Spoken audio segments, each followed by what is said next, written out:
Oi, bom dia, turma. Tudo bem com vocês? Vamos a mais uma aula de hoje. Nossa aula de hoje é continuando.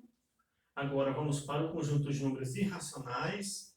E para isso nós vamos começar relembrando o teorema de Pitágoras. Lembra lá de Pitágoras? Pitágoras, lá da Grécia, né, viajou bastante. Pitágoras e Samos, né? E aí ele viajou por vários países, né? Entre eles esteve na Babilônia, no Egito, e teve uma grande aprendizagem e fundou uma escola chamada Escola Pitagórica. E essa escola tinha vários membros, e daí, a partir dessa escola, surgiu o Teorema de Pitágoras. Não se sabe a quem, qual dos discípulos descobriu esse teorema. O que se sabe é que toda descoberta era atribuída ao líder da escola, no caso era Pitágoras. Então, ficou o Teorema de Pitágoras. Esse teorema já era conhecido muitos anos antes de Pitágoras, no Egito, na Babilônia, já se utilizava esse conhecimento do teorema de Pitágoras. O fato é que Pitágoras demonstrou e publicou esse resultado, de certa forma, né? E ficou conhecido como teorema de Pitágoras. Então, nós vamos aqui. Primeiro, nós temos um triângulo retângulo. Por que, professor, triângulo retângulo? Triângulo retângulo tem um ângulo reto, esse cantinho que mede 90 graus. Todo triângulo que tem um canto, um ângulo medindo 90 graus, ele é um triângulo retângulo. O teorema de Pitágoras só se aplica a triângulos retângulos. Conhecidos dois lados de um triângulo, então nós vamos descobrir o terceiro lado utilizando essa relação de Pitágoras. Então, feito isso, nós vamos começar. Vamos aqui aos elementos desse triângulo. Nós temos aqui os elementos do triângulo, nós temos os vértices. Os vértices são esses pontos aqui, ó, os pontinhos que ligam os lados. Então, aqui são os vértices do triângulo. Nós temos os lados. Os lados é quando você liga dois vértices deles, são um segmento de reta. Então, nós temos os lados aqui, primeiro, de B até A, ó, de B até A ou de A até B, é um lado. Esse lado tem o valor B. Depois nós temos o AC, ó, de A até C, esse segmento de reta aqui, é o outro lado. E nós temos o BC. Então, o BC ou CB é o mesmo valor, segmento de reta. Quando você forma isso aqui, ó, nós temos a hipotenusa. A hipotenusa é o maior lado de um triângulo retângulo. Lembram disso? Sim, professor. Então, a nossa hipotenusa aqui é o valor A aqui, ó. Então, A é a nossa hipotenusa. Como é que você conhece a hipotenusa? A hipotenusa é sempre o maior lado de um triângulo e é aquele lado que vai se opor, vai ficar de frente para esse ângulo de 90 graus. Então, aquele lado que está sempre oposto ao ângulo de 90 graus, ele é a hipotenusa. E aqui nós temos os outros dois lados, ó, que são chamados de catetos. Catetos são esses lados que estão ligados ao ângulo de 90 graus. Então, são os catetos. Feito isso aqui, ó, nós temos dos catetos e a hipotenusa. Teorema de Pitágoras. O teorema de Pitágoras diz o seguinte, ó, o quadrado da hipotenusa ele é igual à soma dos quadrados dos outros dois catetos. Portanto, quando eu elevo A ao quadrado, ele vai ser igual ao quadrado de B mais o quadrado de C. Está entendido? Sim, nós já estudamos isso, né? Então, vamos continuando. Eu trouxe aqui um exemplo. Nós temos um triângulo retângulo, queremos descobrir o valor da hipotenusa, e nós temos os valores dos dois catetos aqui, ó. Um desses catetos mede 4 metros, o outro mede 3 metros. Imagina a seguinte situação. Foi construída uma rampa de subida aqui, ó, que tem uma inclinação. Então, foi construída uma rampa. E aqui você tem a distância do início da rampa até o final aqui da rampa, de 4 metros. E você tem uma altura de 3 metros, né, bem alta. E você quer saber quanto vai andar para chegar até o final aqui dessa rampa. Então, é aqui que nós vamos começar aplicando o teorema de tio Pitt, né? Pitt para os íntimos. Então, quem é o meu A aqui? Ó? O meu A é o maior lado. No caso, é X. Então, no lugar do A, eu coloco x ao quadrado. Quem é o meu b? Meu b aqui é 4. Pode ser 3, tanto faz. 4 ao quadrado. Quem é o meu c? 3 ao quadrado. Mas se você trocar, não tem problema. X ao quadrado é igual. 4 ao quadrado dá 16 e 3 ao quadrado dá 9. X ao quadrado é igual. 16 mais 9 dá 25. Como essa letra está ao quadrado, você precisa tirar a raiz. Então, eu vou tirar a raiz desse x ao quadrado. Fica a raiz de 25. A raiz quadrada de 25, ela vai ser igual a mais ou menos 5. Sempre é mais ou menos 5, professor?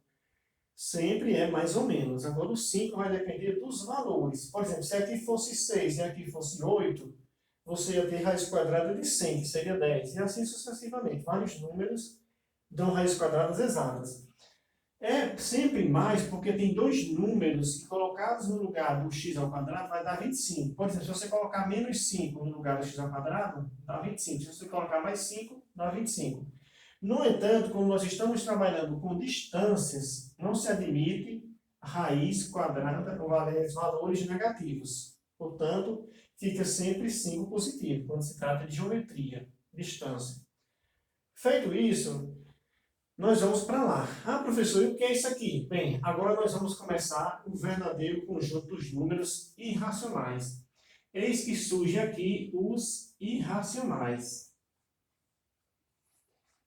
O surgimento desse conjunto dos irracionais, ele suscitou muitas dúvidas, né? Assim, foi um verdadeiro alvoroço na escola pitagórica, quando surgiram esses números. Os pitagóricos trabalhavam com números inteiros, números desse tipo aqui. E então, quando surge um número que você não consegue ter uma raiz exata para ele, então começou daí a dúvida, né? Até chegar a um certo ponto de abandonarem essas raízes. Mas eis que foi resolvido. Então surge o conjunto dos irracionais, representado aqui por um izinho, os irracionais. E aí nós temos esse conjunto. Esse conjunto ele vai surgir, primeiro, quando se calcular a distância aqui de 0 até 1, quando você faz isso aqui, você tem uma unidade, de 0 até 1 dá 1. Aqui, a altura também mede 1. Quando você faz isso aqui, ó, você encontra o valor de x, do mesmo jeito. Ó, x é a hipotenusa. Feito isso aqui, nós encontramos a raiz quadrada de 2. Então, raiz quadrada de 2... Como 2 não tem uma raiz quadrada exata, eis que surgem agora os números irracionais. São aqueles números decimais infinitos e que não se repetem. Então, todo decimal infinito que não se repete é um número irracional. Vamos aqui, ó. Então, para colocar isso aqui nessa reta numérica, imagine que você pega um compasso. Quando eu pego o compasso, coloca a ponta seca do compasso, aquela pontinha que fura, aqui, nesse ponto 0 aqui, ó. E faço isso aqui com o compasso, ó, quando eu faço isso aqui com o compasso, faço esse processo aqui, ó, onde o compasso passa. Passa nesse ponto aqui, ó. Então, nesse ponto aqui, nós temos a raiz quadrada de 2. E assim sucessivamente. Se eu estender esse triângulo agora até a raiz quadrada de 2, levantar até 1, eu vou encontrar a raiz quadrada de 3. E depois eu encontro a raiz quadrada de 5. Depois a raiz quadrada de 7. E assim você vai e encontra todas as raízes quadradas aqui. Ó. Bem aqui na frente, um pouquinho à frente, eu tenho a raiz quadrada do número 3. E aí nós temos depois raiz quadrada de 4, que vai dar 2, aí temos a raiz quadrada de 5, que vai dar um número por aqui, depois a raiz quadrada de 6, que não dá exato, depois raiz quadrada de 7, e assim encontramos todos os números com raízes quadradas que não são exatas, são números irracionais. Agora, o raiz quadrada de 2, ele está entre 1 e 2. Você pode observar, o raiz quadrada de 2 está entre 1 e 2. Vamos apagar até esse 3 aqui. A raiz quadrada de 2 está entre 1 e 2. Pronto. Sabendo disso, nós vamos agora multiplicar números, aproximar números que cheguem até a raiz quadrada de 2. E como é que vamos fazer isso, professor? Vamos multiplicar. Eu começo primeiro. Passou de 1, eu coloco 1,1. Aí faço 1,1 vezes 1,1. Então, dá 1,21. É menor do que 2. Vamos continuar, até chegar bem próximo de 2. 1,2. 1,2 vezes 1,2, aqui está o quadrado, então ele vezes ele. 1,2 vezes 1,2 dá 1,44. Ainda é menor do que 2. Continuamos. 1,3 dá 1,69, menor do que 2. 1,4 dá 1,96. Ótimo, aqui já está muito próximo. Então, 1,4 para a raiz quadrada de 2 já é um número que se aproxima. E aí, quando eu coloco o próximo número, por exemplo, 1,5, 1,5 vai dar 2,25. É maior do que 2. Passou. Pronto. Se passou, o que é que você vai fazer? Você vai procurar um número que está entre 1,4 e 1,5. Que número seria esse? Vamos multiplicar. Aí você começa. Primeiro, 1,41, depois 1,42. Quando você faz 1,42, passa de 2, não pode. Você vai fazer 1,41, aí coloca um 2, 1,41, coloca um 3, até chegar muito próximo. Então, o número que mais está próximo por enquanto, nós vamos parar aqui, ó, é esse 1,41. Então, para a raiz de 2, vamos tomar esse valor aproximado de 1,41. Isso é um número infinito.